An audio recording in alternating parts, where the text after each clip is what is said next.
So this is the Lenovo Legion Go, and while I love it, I would not recommend this gaming device for most people. I'll explain why in this review. For disclosure, I received this Lenovo Legion Go as a gift from a launch event in New York City, but all my opinions here are my own and Lenovo has no editorial control over this video.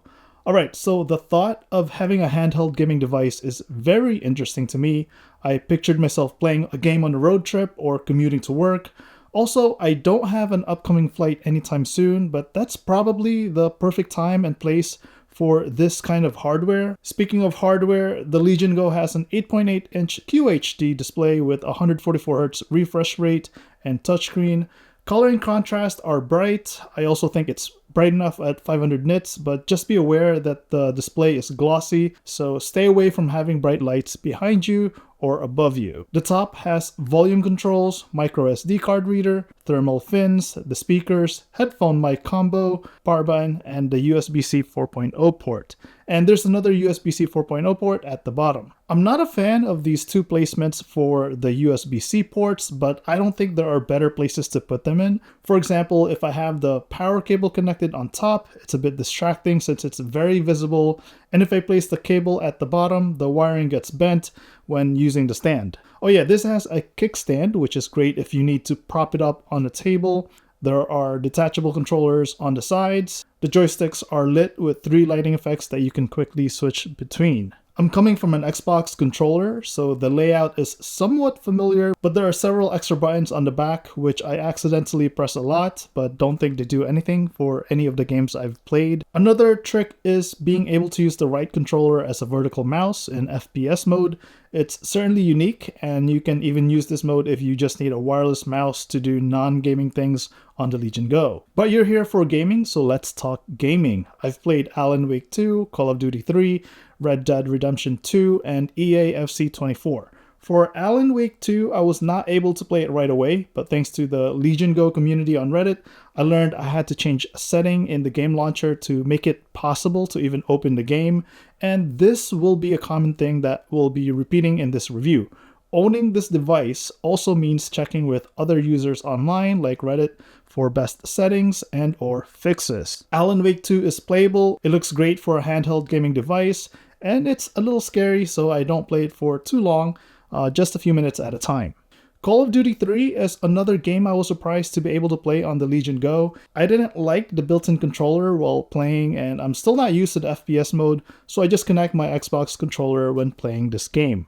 Just wait for the shaders to preload before playing for best results. My 2 favorite games on the Legion Go are Red Dead Redemption 2 and EA FC 24. RDD2 looks incredible on this device. Initially when I first installed it, I was frustrated with a bug that opened the game in a small corner of the display even when choosing full screen mode.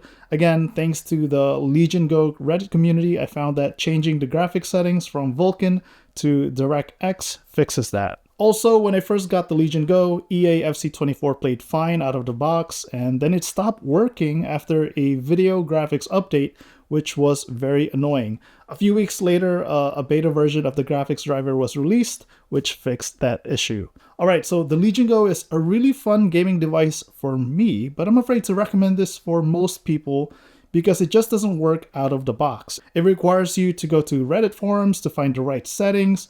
You also might need to download beta drivers to make things work. Most people don't have the time to spend hours searching for solutions like that. It's not a console that you turn on, get automatic updates, and then play. It's a Windows machine at heart, but if you're totally fine with tinkering with settings and interacting with other like-minded users, then you'll enjoy this device. It's a Windows gaming device on the go. Updates have been coming out which keep improving the user experience. The main app you'll be interacting with is called Legion Space.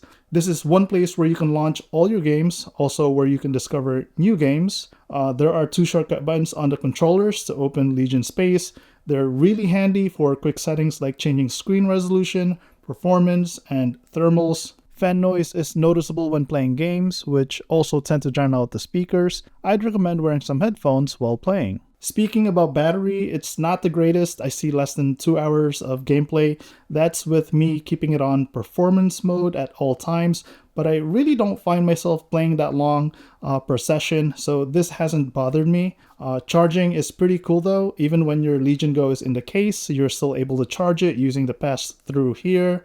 I did wish the case had a pocket or compartment to hold the charger.